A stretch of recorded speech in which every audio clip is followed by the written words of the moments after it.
Welcome to kitchen spark. இன்றைக்கி நம்ம சேனலில் என்ன பார்க்க போகிறோன்னு கேட்டிங்கன்னா, நாம் இன்றைக்கி கேக்கு செய்யலைங்க. டம்ளரில் கேக்கு செய்ய போகிறோங்க. கேக் அதாவது பிகினர்ஸ் கூட ரொம்ப சுலபமாக செய்கிற வகையில் தான் நாம் இன்றைக்கி கேக் செஞ்சுருக்கோம். வீட்டில் இருக்கிற பொருளே போதும். நல்லா ஃப்ளஃபியாக கேக்கு நல்லா சாஃப்டாக சாப்பிட்றதுக்கு ரொம்ப ஸ்வீட்டாக செய்ய போகிறோம். ஸோ இந்த கேக்கை எப்படி செய்யலான்னு பார்க்கலாம். அதுக்கு முன்னாடி இன்னும் நீங்கள் நம்ம சேனலை சப்ஸ்கிரைப் பண்ணாமல் பார்த்துட்டு இருந்தீங்கன்னா சப்ஸ்கிரைப் பண்ணிடுங்க. அப்படியே பக்கத்தில் இருக்கிற பெல்லைக்கானை கிளிக் பண்ணிடுங்க. அப்போ தான் நம்ம போடுற புது வீடியோஸ் எல்லாமே உங்களுக்கு உடனுக்குடனே நோட்டிஃபிகேஷனில் வருங்க. அந்த வரிசையில் நாம் இன்றைக்கி 2 டைப்பில் கேக்கு செய்யலாங்க. பாருங்கள், நம்ம 2 டைப்பில் செஞ்சு வச்சுருக்கோம். இப்போ இது எப்படி செய்யலான்னு பார்க்கலாம். வாங்க வீடியோக்குள்ளே போகலாம். பாருங்கள், இப்போ ஒரு மிக்ஸி ஜார் எடுத்துருக்குறோம். அதில் பார்த்திங்கன்னா 3/4 கப் அளவுக்கு சர்க்கரை எடுத்துக்கலாங்க. எடுத்துட்டு அதை நல்லா நைஸாக அரைச்சிக்கணும். ஸோ அது கூட கொஞ்சம் ஒரு 6-7 ஏலக்காய் எடுத்துக்கலாம். நல்லா வாசனையாக இருக்கும் ஏலக்காய் எடுத்துட்டிங்கன்னா. ஸோ இதை நல்லா நைஸாக அரைச்சி எடுத்துக்கலாங்க. சுகரை அரைச்சிக்கலாம். பாருங்கள், நல்லா அரைச்சாச்சு. இப்போ இதை நம்ம சலிச்சு தான் எடுத்துக்கணும். அப்போ தான் உங்களுக்கு மாவு நல்லா சாஃப்டாக வரும்.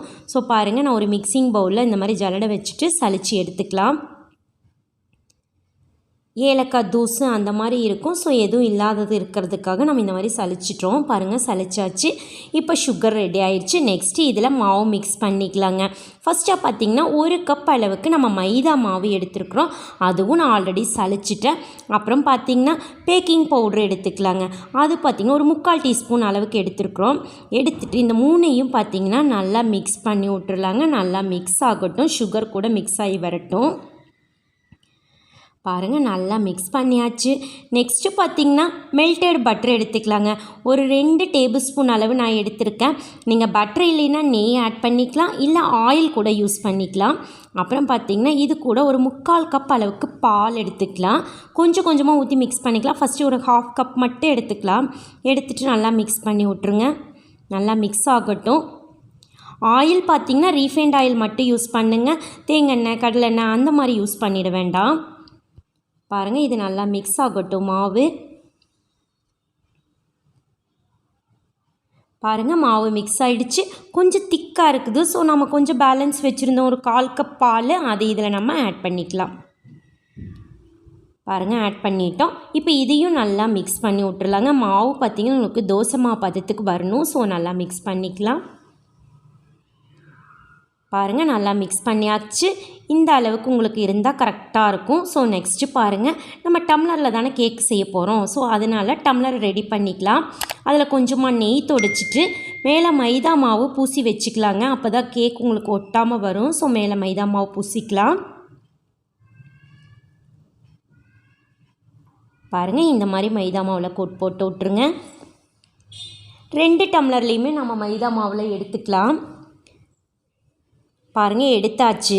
நெக்ஸ்ட்டு பார்த்திங்கன்னா நாம் மாவு இப்போ நம்ம எடுத்து வச்சோம் இல்லைங்க, அதை எடுத்துக்கலாம். முழுசாக ஊற்றிட வேண்டாம். டம்ளரில் ஒரு 3/4 டம்ளர் அளவுக்கு மட்டும் எடுத்துக்கோங்க. கேக்கு நல்லா உங்களுக்கு மேலே ஃப்ளஃபியாக வரும். ஸோ ஒரு 3/4 டம்ளருக்கு எடுத்துக்கலாம். மீதம் இருக்கிற மாவில் பாருங்கள், நம்ம 2 விதமாக செய்கிறோன்னு சொன்னால ஒரு 2 ஸ்பூன் அளவுக்கு கோகோ பவுட்ரு எடுத்துக்கலாங்க. நல்லா சாக்லேட் ஸ்மெல்லில் நல்லா சூப்பராக இருக்கும். ஸோ பாருங்கள், அதுக்காக ஒரு 2 ஸ்பூனை அதுவும் சலிச்சிக்கலாம். நல்லா சலிச்சிட்டிங்கன்னா தான் உங்களுக்கு மாவு நல்லா சாஃப்டாக கிடைக்கும். பாருங்கள், சலிச்சிட்டோம். இப்போ பார்த்திங்கன்னா இதையும் நல்லா மிக்ஸ் பண்ணி விட்டுருலாங்க. நல்லா மிக்ஸ் ஆகட்டும். இப்போ இது மிக்ஸ் ஆகிட்டு கொஞ்சம் கெட்டியாக இருக்கும் உங்களுக்கு. ஸோ இதில் ஒரு 1/4 கப் அளவுக்கு பால் ஆட் பண்ணி மிக்ஸ் பண்ணிக்கலாம். பாருங்கள், ஒரு 1/4 கப்புக்கு பால் எடுத்துக்கலாம். எடுத்துகிட்டு நல்லா மிக்ஸ் பண்ணி விட்ருங்க. இந்த கேக் உங்களுக்கு நல்லா சாஃப்டாக வரணும். ஸோ அதுக்காக பார்த்திங்கன்னா நான் 1 டேபிள் ஸ்பூன் அளவுக்கு மெல்டட் பட்டர் எடுத்திருக்கேன். நீங்கள் ஆயில், நெய் எது வேணால் யூஸ் பண்ணிக்கலாம். எடுத்துகிட்டு அதுவும் நல்லா மிக்ஸ் பண்ணி விட்ருங்க. இதுவும் உங்களுக்கு அதே பதம் வரணும், தோசை மாவு பதம் வரணும். ஸோ பாருங்கள், ரெடி ஆயிடுச்சு. நெக்ஸ்ட்டு அதே மாதிரி டம்ளரில் தானே செய்ய போகிறோம். ஸோ பாருங்கள், இந்த ஒயிட் மாவு பேட்டர் இருக்குல்லங்க, அது ஒரு ஃபஸ்ட் லேயராக எடுத்துக்கலாம். லேயராக எடுத்துக்க போகிறோம். நான் அது ஆல்ரெடி கொஞ்சம் மாவு எடுத்து வச்சுருந்தேன். நெக்ஸ்ட்டு பார்த்திங்கன்னா கோகோ பவுடர் மிக்ஸ் பண்ண மாவு இருக்குல்லங்க, அது ஒரு லேயர் எடுத்துக்கலாம். இந்த மாதிரி லேயராக எடுக்கல பார்த்திங்கன்னா குழந்தைங்க பார்த்தோன்னே சாப்பிடுவாங்க. எங்கள் வீட்டில் குழந்தைகளுக்கு இந்த மாதிரி செஞ்சு கொடுத்தா நல்லா விரும்பி சாப்பிடுவாங்க. அவங்களுக்கு வேண்டி நான் இந்த மாதிரி செய்கிறேன் இன்றைக்கி. நீங்களும் இந்த மாதிரி செஞ்சு பாருங்கள். குழந்தைங்க நல்லா சாப்பிடுவாங்க, விரும்பி சாப்பிடுவாங்க. இப்போ பார்த்திங்கன்னா ஒரு லேயர் இது ஊற்றியாச்சு. நெக்ஸ்ட் இன்னொரு லேயரும் நம்ம ஒயிட் மாவு பேட்டர் எடுத்துக்கலாம் பாருங்கள். ஸோ பாருங்கள் லேயராக எடுத்துக்கிறப்ப கேக் பார்த்திங்கன்னா உங்களுக்கு அழகாக வருங்க. சாப்பிட்றதுக்கு அவ்வளோ டேஸ்ட்டாக இருக்கும். பாருங்கள் இதுவும் மேலே ஊற்றிடலாம். கொஞ்சமாக எடுத்துக்கோங்க. 3/4 எடுத்துட்டிங்கன்னா போதும், ஃபுல்லாக எடுத்துட வேண்டாம். பாருங்கள் ஓகே ரெடி ஆயிடுச்சு. மீதம் இருக்கிற மாவும் நான் இன்னொரு டம்ளரில் ஊற்றி எடுத்துக்கிறேன். பாருங்கள் நம்ம எல்லாமே ரெடி பண்ணியாச்சு. இப்போ பார்த்திங்கன்னா நான் இது மாவு நம்ம எடுத்து வச்சிட்டோம். நெக்ஸ்ட்டு இருக்கட்டும். நெக்ஸ்ட்டு பார்த்திங்கன்னா நான் குக்கரை ஆல்ரெடி 1/4 மணி நேரம் ஃப்ரீ ஹீட் பண்ணியாச்சுங்க. உள்ளே ஒரு ஸ்டாண்டும் போட்டு வச்சுருக்குறோம். நல்லா சூடாயிருச்சு உங்களுக்கு 1/4 மணி நேரம் ஃப்ரீ ஹீட்டில். ஸோ இப்போ பார்த்திங்கன்னா நாம் இந்த மாதிரி கேக் மோல்டு வச்சுருக்கேன். நீங்கள் மோல்டு இல்லைன்னா ஓகே, பிளேட்டு கூட வச்சுக்கலாம். அதுக்குள்ளே இந்த மாதிரி டம்ளரில் வச்சுக்கலாம் பாருங்கள். இந்த மாதிரி நம்ம எடுத்த எல்லா மாவும் இதுக்குள்ளே வச்சுக்கலாம். வச்சுட்டு நீங்கள் வெயிட் போட வேண்டியது இல்லைங்க. இது ஒரு 1/2 hour மட்டும் இருக்கட்டும். வெயிட் போட வேண்டாம். நல்ல மீடியம் ஃப்ளேமில் இருக்கட்டும் அடுப்பு. பாருங்கள் ஒரு 1/2 hour ஆயிடுச்சு. பார்க்கலாம் கேக் எப்படி வந்திருக்குன்னு. வாவ், ரொம்ப சூப்பராக பாருங்கள். கேக்கு ரொம்ப ஃப்ளஃபியாக சூப்பராக இருக்குதுங்க கேக்கு. இப்போ இது வெந்துருச்சா அப்படின்னு நம்ம பார்க்கணும்ல. ஸோ அதுக்காக பார்த்திங்கன்னா நான் ஒரு டூத் பிக் எடுத்துருக்கிறேன். அதில் குத்தி பார்த்துக்கலாம் பாருங்கள். இந்த மாதிரி கையில் தொட்டு பார்த்திங்கன்னா மாவு ஒட்டாமல் இருந்தால் ஓகே. பாருங்கள் மாவு கொஞ்சம் கூட ஒட்டவே இல்லை. ஸோ இதுலேயும் பார்த்துக்கலாம். பாருங்கள் கொஞ்சம் கூட ஒட்டல, மாவு ரொம்ப வெந்துருச்சு நல்லா. இப்போ நம்மளுக்கு கேக் ரெடி ஆயிடுச்சுங்க. எடுத்து நம்ம கீழே வச்சுக்கலாம். உடனே கொட்டிட வேண்டாம். ஒரு 1/4 மணி நேரம் கொஞ்சம் நேரம் ஆறட்டுங்க. ஸோ ஆறட்டும். பாருங்கள் ஒரு 1/4 மணி நேரம் ஆயிடுச்சு. இப்போ எடுத்தோன்னே நீங்கள் லைட்டாக கத்தியில் ஓரங்களில் கீறி விட்டு எடுத்துட்டிங்கன்னா ரொம்ப சுலபமாக நம்ம கேக்கு வெளியே எடுத்துக்கலாம். ஸோ அதுக்காக பாருங்கள் லைட்டாக கத்தியில் கீறி விட்டுறலாம். பாருங்கள் ஒட்டாமல் தான் இருக்குது, பார்த்தாவே தெரியுது உங்களுக்கு. ஸோ இருந்தாலும் லைட்டாக கீறி விட்டுருங்க. இதே மாதிரி நான் 4 டம்ளரையும் கீறி விட்டுட்டேன். இப்போ நாம் கேக்கு எடுத்துக்கலாங்க. எப்படி வந்திருக்குன்னு பார்க்கலாம். பாருங்கள் டம்ளர்லேருந்து எடுத்துக்கலாம். சும்மா லைட்டாக போட்டுட்டு மேலே ஒரு தட்டு தட்டினீங்கன்னா கேக்கு உங்களுக்கு அழகாக வந்து விழுந்துடும் பாருங்கள்.